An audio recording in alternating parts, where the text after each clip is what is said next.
It is official, I have gone French. And so did my brother, as there was a good deal for 2 bikes. He got the Sherco 250 SER Factory Edition.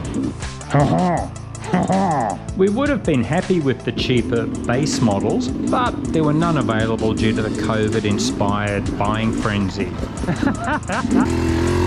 I bought the bigger brother, the 300.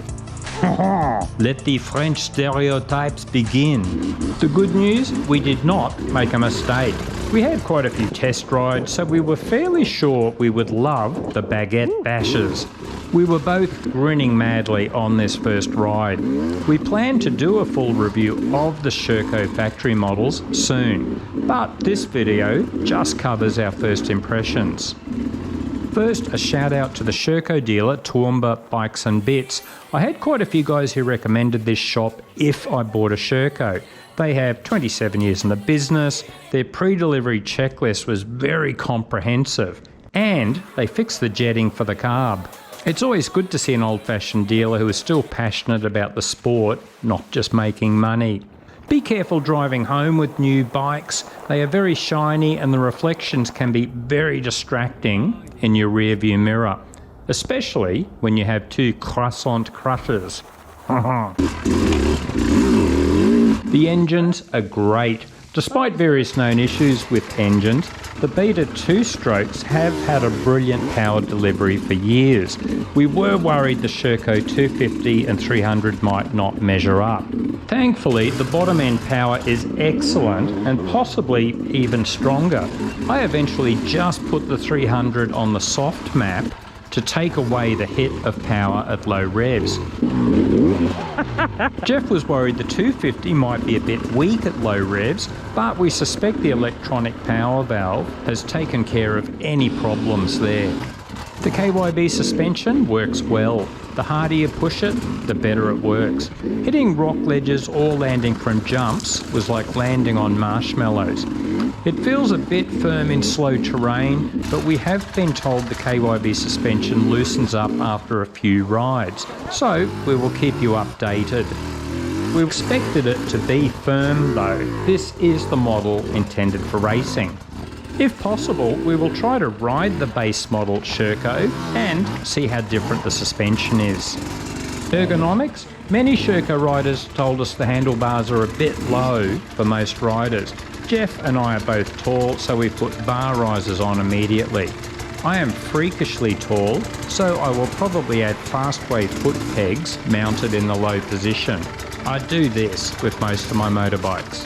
Handling? Excellent. They turn quickly but still feel stable at speed. Most 2-strokes are like this nowadays. Gone are the days of the twitchy 2-stroke bike when riding fast, unless it's a beta cross trainer. Overall impressions? Jeff cannot stop raving about the 250. He has fallen head over heels in love. What I found interesting is that Scott also rode both Shercos and he instantly fell in love with the 250. In fact, he got off the Sherco 250 and said, I could see myself buying one of these. And Scott never says that. I checked a week later and he's still thinking of selling his KTM 200 EXC and going French. Me, I am very impressed too.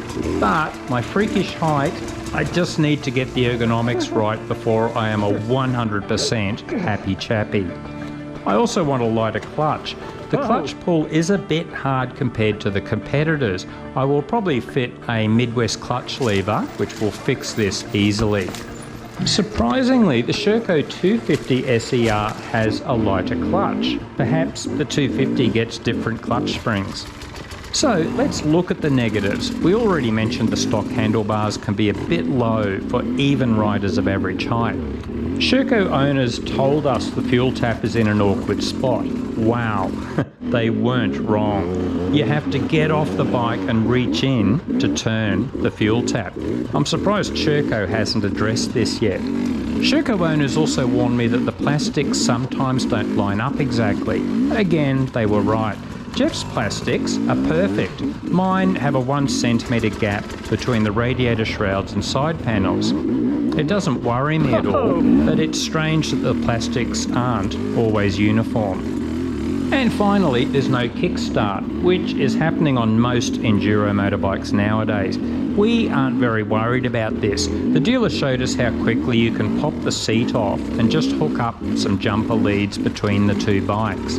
But I know this lack of a kickstart is a sore point for many, so it's worth mentioning. We will try to discover more potential issues with the Shercos in a comprehensive review later on. But that's it for now, and it's great to see it's such a short list at the moment.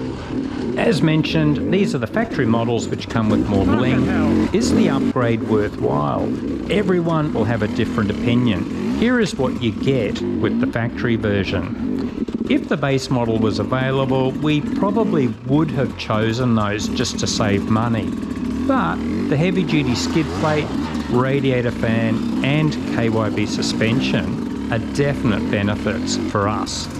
Our planned mods and bling, we want to keep the weight down, so we are trying to add as little bling as possible. Carbon fibre exhaust guard, handlebar risers, Midwest clutch levers, bigger rear sprocket to lower the gearing, and of course, tubeless. The lower pressures this allows have transformed the traction we get in slow, gnarly terrain. And it's great fixing punctures in 2 minutes. In fact, Jeff got a puncture on this very first day of riding. Regular viewers will know we were also interested in the TM enduro bikes. Why did we decide against the boutique Italian brand? Mainly because it's simply not well established yet, at least in Australia. We enjoyed our test rides. We spoke to TM owners. Most of them love the TM brand. Nice work, mate. But they admit that parts and support can be tricky when there are so few dealers. We hope the brand grows. The more choice, the better. So, those are our first impressions. Et maintenant, j'ai besoin d'améliorer mon français.